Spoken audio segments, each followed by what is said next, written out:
Let's get this. Hello, everyone, and welcome to the Colts cast. We're here to talk about everything and anything Indianapolis Colts. There's no better way to get better at football than playing football. So if you want to... Taylor's going to finish it! I've always been confident in my abilities. I think, I'm a guy that can go out there, and I always believe in myself that I'm going to get open and make the play if they throw me the ball. The third. Ryan, end zone shot for Pierce. He caught it!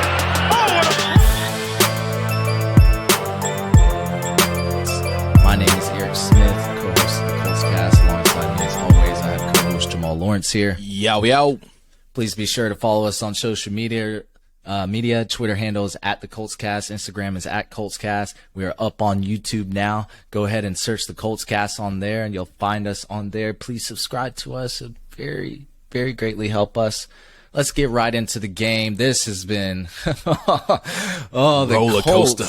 Yeah, absolutely. This might be one of the best roller coasters. The Colts fall to the Texans at home, 32-31. Colts fall to 4-12-1 on the season. Texans lose their number one draft pick with this win.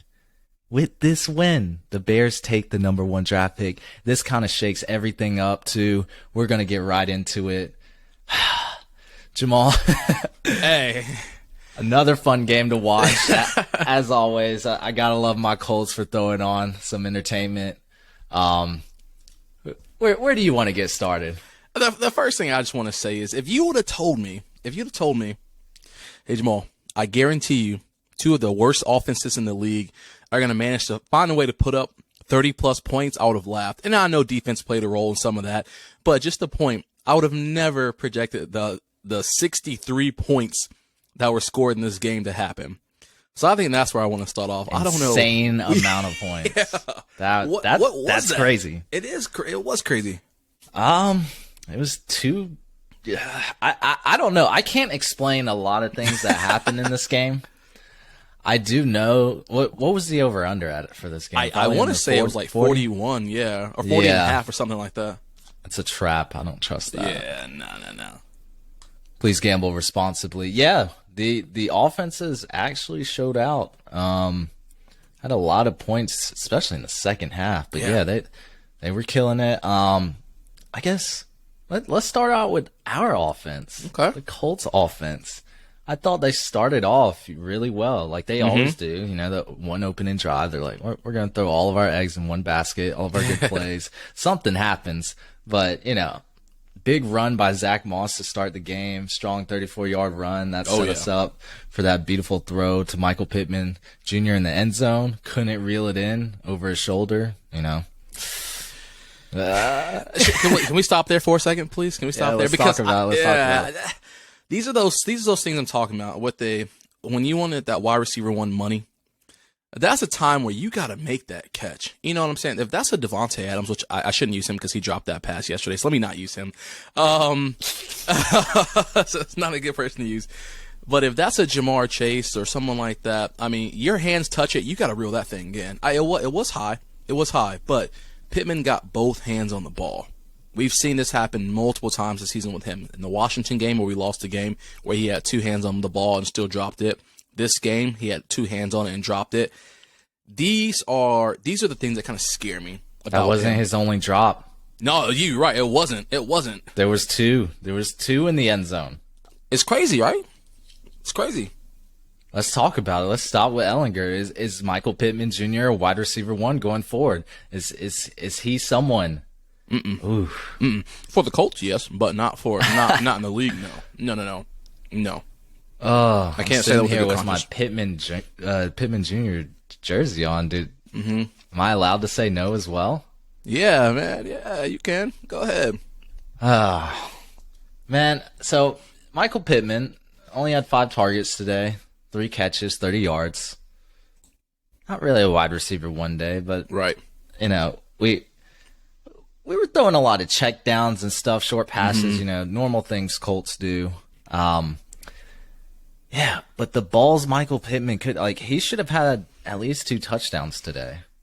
I mean, I guess you can forgive him for 1 drop, but then there was 2. I don't know.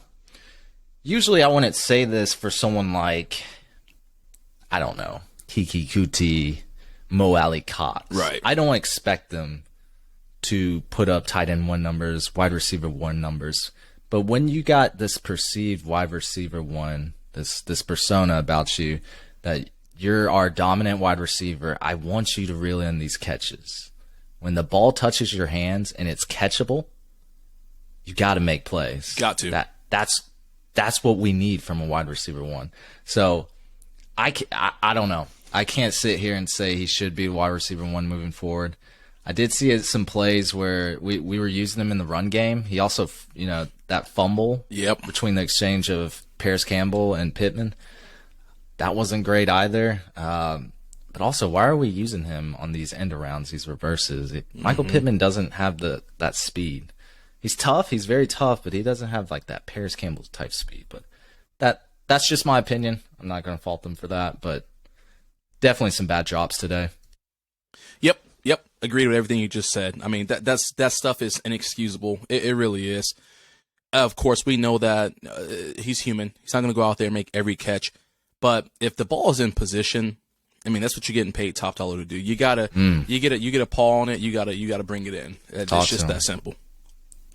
Talk to him about Sam Ehlinger. You said he was going to be the future of the Indianapolis Colts franchise. That's my guy. 23 of 35, 209 yards, 2 touchdowns, 2 interceptions. Talk to him. Yep. So Sam did exactly what he could with what he had. I'm not about to let y'all sit here and start this rambling stuff, because I guarantee you, had that been Nick Foles or Matt Ryan out there, they would have folded like I don't know, quesadilla, burrito, whatever you want to call it. Sam was out there running for his life as per usual all game. There was a couple of times when he got hit. You saw how many times he got hit when he was throwing the ball? Every time he was throwing the ball, a couple of them, he was getting pulled to the ground as he was letting it go. Look at you, Sam Ehlinger stands for it. we're going to blame the offensive line play again? No. Here's what happened. All right, let me give you the full breakdown. I don't know if you're familiar with The Longest Yard or anybody listening to The Longest Yard. I love that movie. Sam was pulling Adam Sandler. He was throwing the game. He was throwing the game at the beginning of the game, and then he said, "You know what? My pride's too big. I got to get my stock up for myself, because I know this team ain't gonna look at me after this year. They're gonna put me on left bench if they don't let me go. So I'm about to turn it on." And that's what he did. He started playing better. But at the beginning, he was out there just willing and dealing. He was trying to throw the game again, just like The Longest Yard. It was like, all right. You're right. I'm done. I'm done playing around. Let me play decent. And he played all right. He played good. I like the way he played. I don't have a problem with anything Sam did today. Just because it was refreshing. It was refreshing to not see. And I'm going to be extra biased here. But it was so refreshing to see somebody who could move a little bit. Okay. In all seriousness. I agree with that. Yep. All seriousness. I do appreciate the fact that this is what it could potentially look like. Imagine what it would be with the even more mobile quarterback who could actually get the ball on a rope, who could move around. I said with a more mobile. No, I didn't say that Sam was the truth. I just want to make sure everybody listening can hear. Said he played well today, right? He did. Yeah, I think so. Yeah. Again, Eric, I would like to have seen. I don't want to have seen, but I can only imagine after watching Nick Foles play last week, after watching Matt Ryan play over the past couple weeks, that we've seen something much uglier out there than what we saw today. But I did appreciate, in all seriousness, like I said, the mobility he showed and what it can kind of change for us, and what will happen when he seemed to be more accurate with his passes, putting the ball in a catchable position for our receivers than we saw with Nick Foles out there, and then we've seen with Matt Ryan. So it gives me hope that maybe it wasn't so much our receivers all season, and I know I can't just say all this off of one game because that wouldn't be fair to either other quarterback, but more so Matt because he was out there for 90% of the season. But to see that the receivers were the drop passes from MPJ were on MPJ and not so much on a wild ball being thrown at him made me wonder, like, is it the quarterback's arms that just weren't able to produce, or was it that, between the Matt Ryan and the Nick Foles, or is it that the chemistry just wasn't there, and maybe Sam has a better chemistry with the guys? I don't know. But it was definitely a little refreshing to see, even though it was still sloppy play overall. It was refreshing to see what a little mobility and what a little bit of I can put the ball where it potentially needs to be. Yeah. Yeah. Wow. So I think I can speak for Colts Nation that Sam Ehlinger is not the answer for Never the Colts. said he was. Never said he for was. the future. Okay. I never said that. Go ahead. Go ahead. I'm gonna let you do your thing. Sounds like you're defending him to an absurd amount. But look, Ehlinger, I thought, that opening drive, we talk about that. He made some great throws. So what I started to notice in that first half, and both of his interceptions came from what? Pressure. A little bit of pressure. Not full on, I'm about to get thrown down, sacked. It came from a little pressure. His first interception. I think it was right after our EJ Speed forced fumble. First play.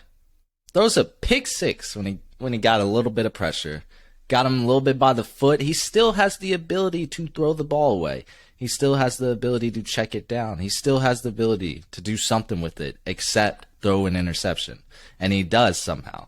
There were about 2 to 3 receivers wide open on that play across the middle on the right side of the field. He didn't see him. He did not see him. But he tries to hit Deion Jackson underneath, turns into that pick six. So I believe one step in a different direction for that play, it could have turned out phenomenal for him. Just wasn't great there. The next interception in the red zone, throws another one off a tipped ball. Looks like he kind of just threw it up, kind of wanted to play that hero ball. We know all about that hero ball. That's a play when we're in the red zone, when every point matters. Gotta throw that thing away.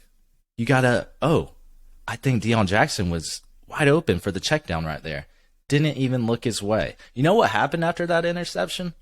He started checking it down way more often in the second half. I'm talking about a lot of plays, because I bet that's what they were talking about on the sideline. So some very sloppy play in the first half. Second half, I thought he cleaned it up a bit. He really did. Like I said, taking more of the checkdowns when it was given to him.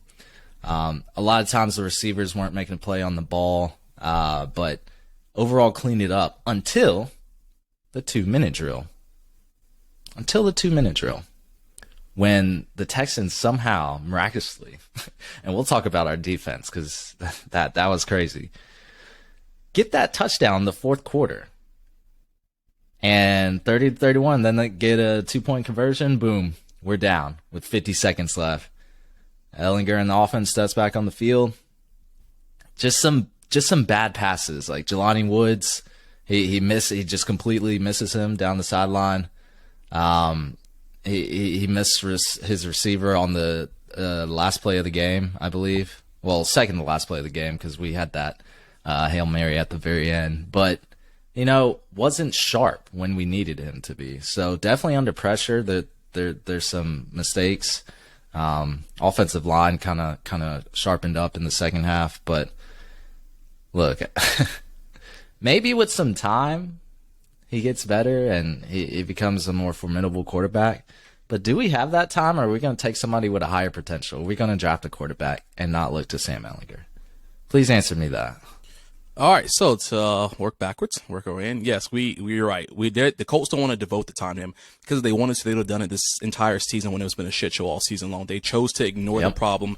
So no, they're not going to take the time to. They're going to draft a quarterback. So we're going to continue to work backwards to those last 2 plays you're talking about, those bad throws, which continues the tankathon. We know that they don't want to win. They played well. They played well enough. And I think that had the Texans not got the touchdown that late in the game, sure, it would have been a great win. But at that point, it's over. Go ahead and accept what happened. Get this draft pick in there. He did look sloppy playing, like you mentioned in the first half. And I credit all of that to the fact that he is a second-year quarterback who has now played only his 3rd game in the NFL, which is wild to me to think about. Of course, he's going to end the season now with 3 touchdowns and 3 interceptions. When I look at our veteran quarterback, who is a starter, who's going to end the season with 14 touchdowns and 13 interceptions, in Matt Ryan. And I also look at Nick Foles, who's going to end his season with the Colts with 0 touchdowns and 4 interceptions.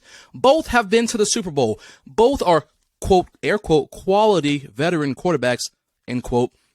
Yet, we are comparing a 5th or 6th round quarterback in Sam Ehlinger, who has had 0 playing time all year long, and saying that he should be playing at the same level that Matt Ryan or Nick Foles has with the exact same weapons on offensive line, exact same weapons at running back, exact same weapons at receiver.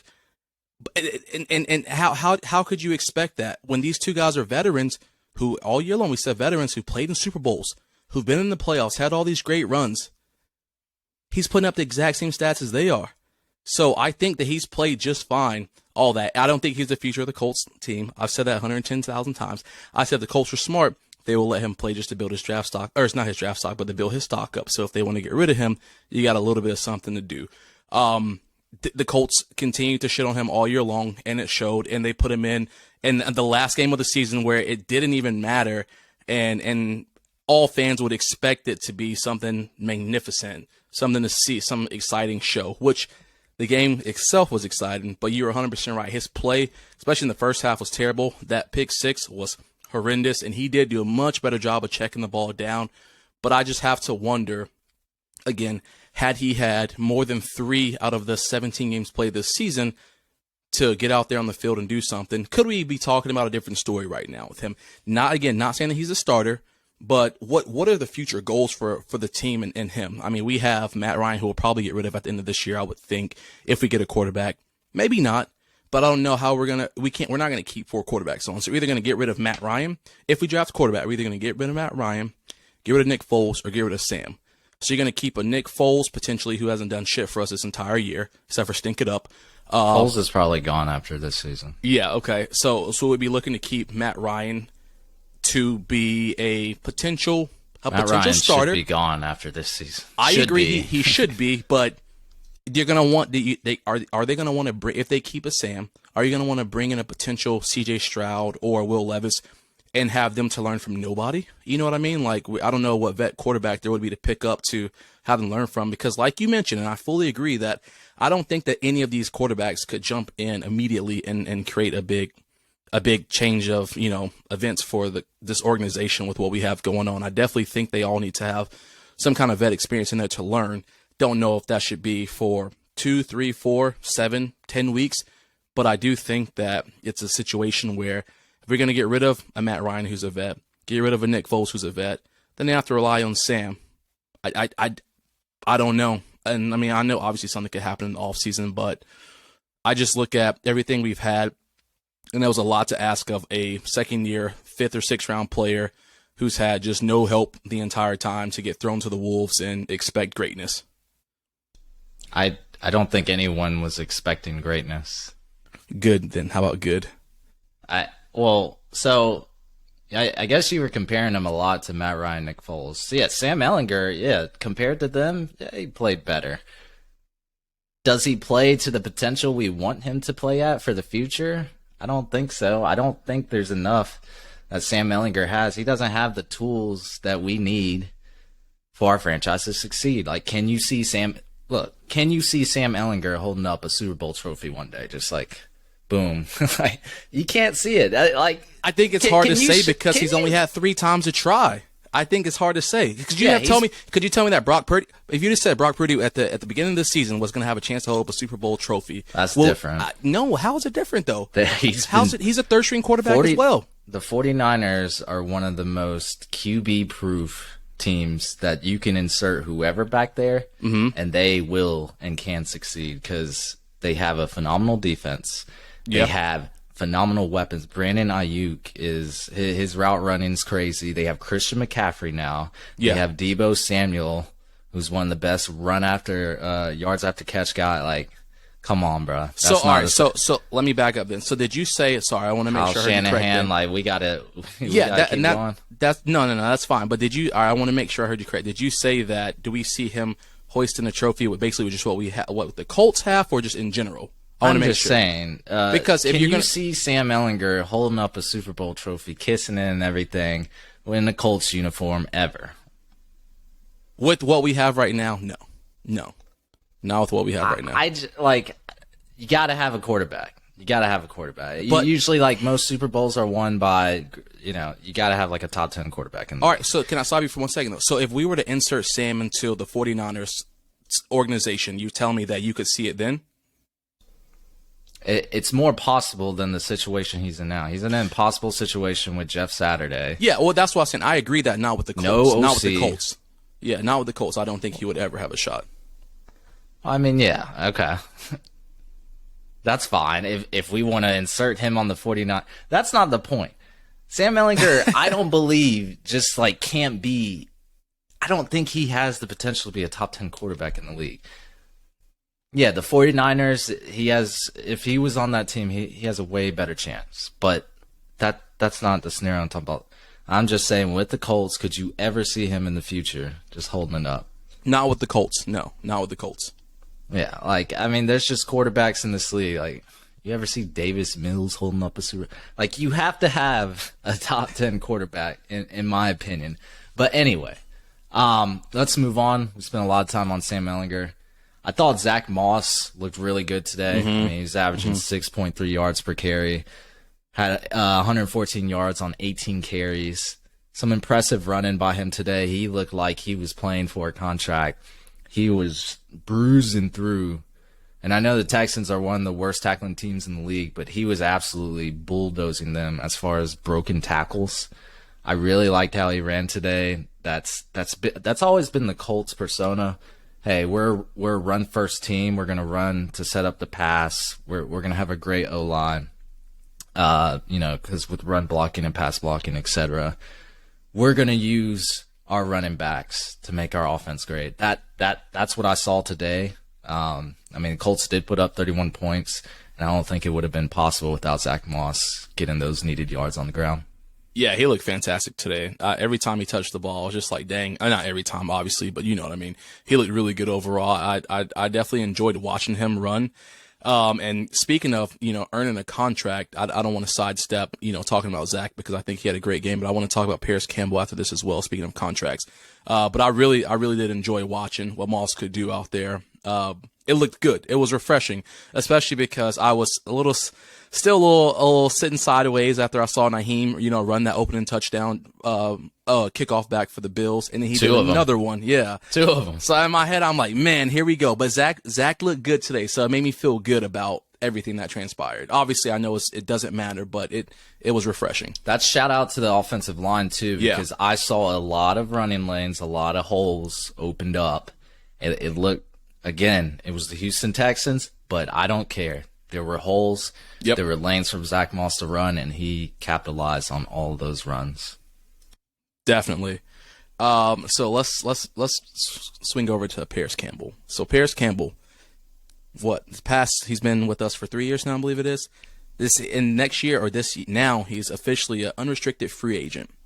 15 games he played over the last couple seasons, and then this year he's played all season long. Do you think this is a coincidence that he managed a way to find a way to stay healthy this season when he's going to be an unrestricted free agent this year, or do you think that the Colts are going to try to get him back, or what are your thoughts on it, Eric? I think Paris Campbell's a good complementary part of this offense. He stayed healthy this year. That was one thing we kept talking about in the preseason. Can Paris Campbell stay healthy? Will this be his breakout campaign? I believe it was just from a health standpoint. As far as production, we had some issues just under center from our quarterback play to our offensive line play. Can't really fully evaluate him. I have seen him make some great catches. I have seen some great explosion from him as far as big. He probably has. I would, if I had a bet right now, he probably has the most explosive plays on our offense this season. So I would give Paris Campbell probably a B+. I want to give him an A for this season, but I have seen a couple of drops from him for some easy catches that, I think he should have made. But other than that, I think he's very useful in the playbook. He's doing end arounds, jet sweeps. He's working out the slide. Sometimes lines up on the outside. I think he's a very complimentary part to this offense in the future and now. Yeah, I agree. I think he's definitely done a great job of showing his weaponry. I don't know how he can, kind of be a Swiss Army knife for us when, like you said, those end arounds, He can catch a ball. His breakaway speed is looked really good all season long. So I've definitely appreciated everything he's brought to the table for us for this season. I definitely think, kind of as you mentioned, it would be hard to really give a really high grade just based off of the fact that this is only his first full complete season as an Indianapolis Colts player. So, but I definitely think he. And you were talking about a contract. Do we want to, bring him back? It's kind of tough to say because does he stay healthy? Mm-hmm. Was this a fluke season? I don't know if you can say fluke season that 17 games he played. That's a lot of games. So I'm not sure. I wouldn't hate to see him back. I thought he did pretty well this season for what he was given. So we'll see, man. We'll see. Yeah, definitely. I guess we should probably skip over to our defense because I think there's a little bit to talk about with them.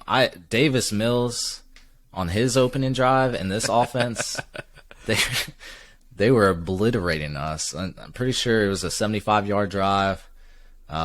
Brandon Cooks could not cover him at all. 6 targets, 5 receptions, 106 yards, and a touchdown. He got that touchdown on the opening drive. Wow. Davis Mills hasn't looked great all year. We made him look, pretty decent today. He was 22 at 38. He had 298 yards, though, 3 touchdowns, 2 interceptions. He was like opposite of Sam Ehlinger. He started playing worse later on in the game. He only took 1 sack. I kind of want to talk about that, too. I really thought we couldn't get much pressure with our defense, and, the injuries are starting to show up in the quality of our defense. But there was one thing I saw. We did get a lot of takeaways. Oh, yeah. That was really good. I think we got, 4? Let me see. We had 2 interceptions. I don't know how many fumble recoveries we exactly had. Was it 2 as well? I think it was 2. I think it was 2.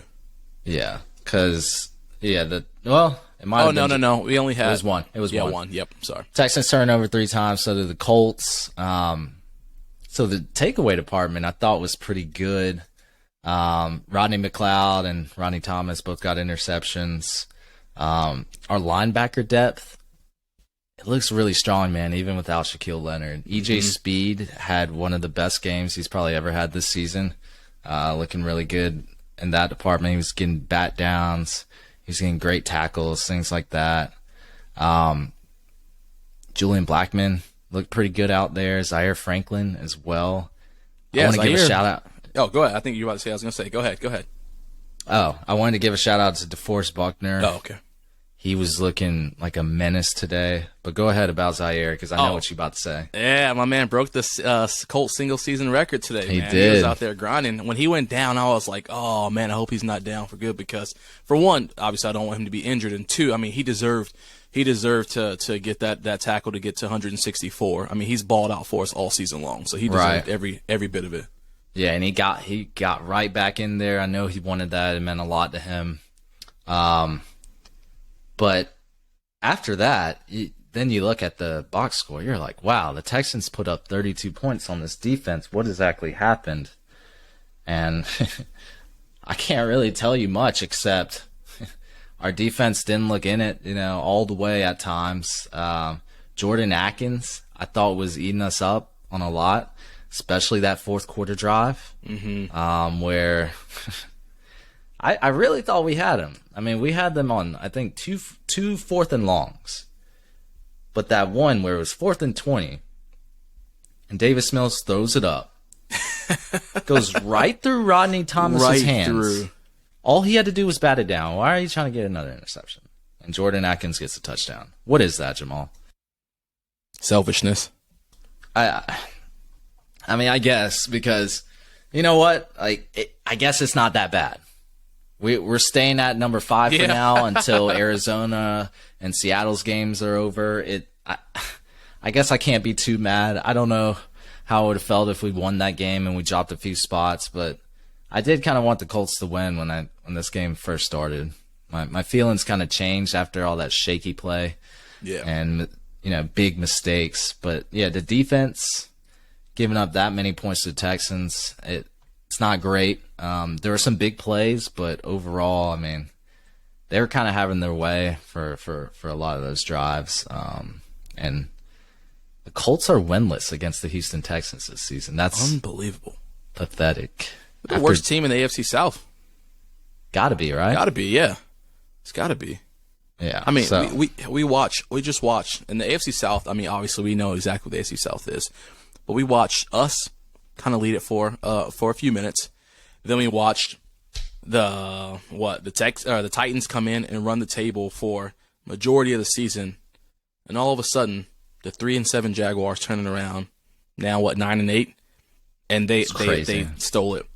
If you would have told me that all this is going to happen at the beginning of the season, or preseason, I should say, because we know how we felt in preseason, all of a sudden, yeah.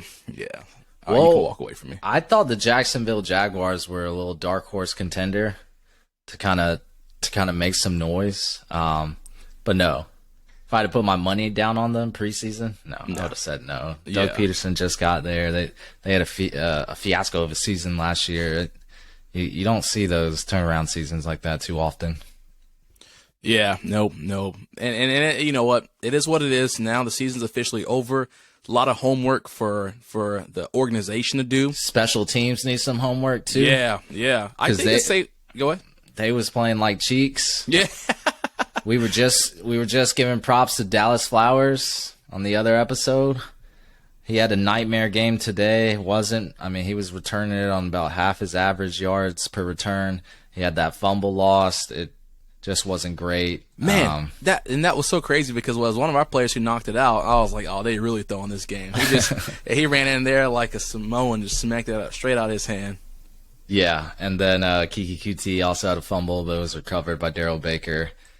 It was kind of crazy today for special teams. Chase McLaughlin, he didn't attempt anything until about like the fourth quarter, which is a good thing. That means our offense was rolling a bit. He had all his extra point attempts. But yeah, the season's finally over. We can look to the offseason. We can look to, once these games end this week, well, the 4:00 games, I think, that's the only ones that matter for our draft pick selection. So if Seattle wins, we can get above them, and if the Arizona Cardinals win, we can also jump above them. So we can either be 5, 4, or 3. I hope we get to that number 3 position, but the Bears having the number 1 selection kind of changes everything because they're 99% chance they're going to trade back. And they're going to trade back with someone, and they're going to select a quarterback because that'd be the only reason they trade up to number 1 to get a quarterback. So then you got the Texans who select number 2. They're going to take a quarterback as well because Davis Mills was awful today on a lot of throws. He put up 298 yards, but there was a lot of easy throws he could have made. There was throws on the runs he missed. He is not their quarterback of the future. When Jeff Driscoll is coming in on 15 to 20% of the snaps and you got 2 quarterbacks playing, that means you don't have a quarterback. So they're drafting one, which means even if we're at 3, we may lose out on two quarterbacks on our wish list. Jamal, how do you feel about all that? I feel like there's no option, but the Colts have to trade down. You got to. Trade down to what? Go to the Bears. See what you can do for the Bears. So you mean trade up? Well, trade up. Yeah, sorry. I guess trade up. I was looking at going down in numbers. Yeah, that makes sense. Trade up. Yeah. Hold your horses, man. I don't know if I want to give up. I mean, we're talking potential first rounders in the future. So are you sure? Are you absolutely sure about Bryce Young or CJ Stroud or whoever you want to take at number 1? I would have to go back and look at Colts history to see the last time we actually had a first round draft pick. So I know it's been a while. So at this point, I wouldn't care about it. We haven't had one in 3 or 4 years. What does it matter now? I will be willing to give up my future first round picks. And if we're going to do that, then, and you know what? It's hard because I would have to actually go in and look to see, the Bryce Young versus the CJ. I know Bryce is, projected to go number 1. He was projected to go number 1, pending the Texans game today. But I would be curious to know, kind of what teams, depending on who's number one, what they're looking for in a quarterback. Because just because Bryce was projected, we've seen it happen plenty of times where someone is projected to go someplace and all of a sudden the tables kind of turn. So I would venture to say if the Colts really want to secure one of those two quarterbacks, you know what you have to do. But if the organization is okay with going back to what you talked about last time with taking a project quarterback in AR-15 or looking at a Will Levis, this may be the perfect time to just buckle down and say, here's our game plan. So you made a good point about whoever's going to select that number one, what qualities are they looking for in a quarterback? Because I've seen a lot of mock drafts where the Texans were at number one, their owner, they like the more physical build. They like, they don't like the short quarterbacks, supposedly. So them taking C.J. Stroud first wasn't out the question. Mm-hmm. Them somehow taking Anthony Richardson wasn't out the question because they like those physical, the physique, top physique players for quarterbacks. So yeah, I'm not really sure. I do know I'm rooting for Seattle and Arizona today because I want to get the highest draft pick possible. But the Bears are going to want to haul for that number one pick. So are we ready to give up some picks to move up there? I don't know. It's true. Of course, I'm ready to put in that Carson Wentz third round pick in, but beyond that, I don't know. I gotta see how these quarterbacks look in the pre-draft process. We got a couple months before we get there. It's gonna be fun. We're getting to the fun part now, guys. Colts Nation. The regular season's over. You just had to see the Texans beat us at home 32-31 on some crazy fourth down plays that I don't even know how it happened. Look, it was a tragedy. It's over now. You don't have to be disappointed anymore. It's nothing but up from here, I hope, unless Chris Ballard does some spooky stuff when it comes to April. I've already told people, I said, don't mess around with Chris Ballard. He might fuck around and draft a safety at 3 or something. Oh, I'll throw up. Better be the best damn safety prospect we've seen in a century before we. For real. Oh, it's gonna be fun though, guys. I'm excited for it. And we got that Indianapolis Colts content coming to you bi-weekly in the off season. In the off season too, not just the regular season. In the off season. So yeah. Anything else, Jamal? The last thing I want to say is just it's so crazy because I know when we talked about the quarterback situation last episode, on paper we should have known that the Vikings would have won and that the Texans we obviously said the Texans were going to beat us, but it still didn't cross my mind to think about how that would shake up with the Bears going down to number one. And I know you kind of mentioned a little bit about it, but I was just so fixated on Texans getting number one no matter what the case is that now that it's actually happened and it's real life, it just kind of makes you stop and think, man, what is this about to bring? It's about to get wild. I don't know. I'm excited for it. I'm excited for what's to come because everything just got real. Yeah. I still think the Bears, there are going to be some suitors which they can trade back. I'm giving it. I want to give it 100% certainty. So we'll see who makes that move up. If they do, unless all the quarterbacks look like garbage coming a few months from now. But I don't know. We'll see. And I just want to get our quarterback of the future. We have to get that. And that also comes with a head coach. I think there's two major questions that pop up into every Colts fan's minds after this Texans loss. One, who is going to be the quarterback of the future? Two, who's going to be the head coach of this franchise? It's going to be interesting what happens over the next couple of months. So. Yeah, Will. They did say during the game that Jeff has already expressed interest in applying for the head coaching spot. I'm now, sure I don't he know has. how much that's fluff or what the case is, but it's hard when you think about that because I know Jim Irsay. You know him. He likes to live in the past. So could this be a situation where he's willing to take that risk? No. Please no. We'll see. We've seen the Jeff Saturday show. It was superb tanking, like I said, but it's time to move on. The tank is over because we've tanked enough. We need to actually start winning soon. So it's time to get a legitimate head coach and to help us move forward. Yep. All right, guys, that's going to be it for us, everyone. Thank you for listening to the Colts Cast. We are live on Apple Podcasts, Spotify, YouTube, or any platform you use to listen to podcasts. We'll be back next time to give you some more Indianapolis Colts content. Y'all, take care. Take care. Great season.